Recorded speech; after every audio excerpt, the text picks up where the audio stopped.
Welcome to part 13 of me building my sister a tiny home in my backyard. This day started off with me and my two brothers going all the way to Diboll, Texas to do a butcher block countertop install. Countertops is what we actually do for money. Building this tiny home was just a side thing we're doing for our sister. But after we wrapped that job up and got home, I got busy hanging the rest of the sheetrock.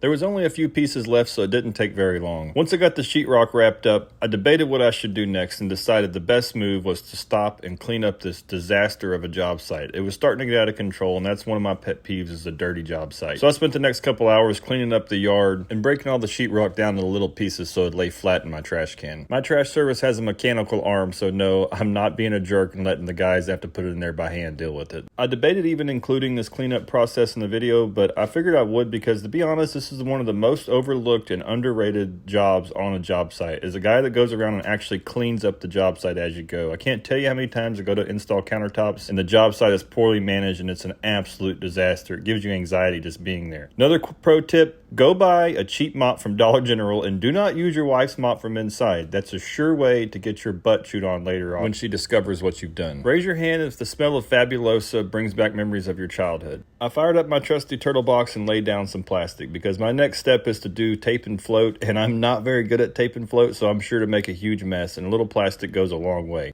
I actually have a shot at making this place livable before the baby comes, but it's going to be a tight window. I'm hustling to make it happen.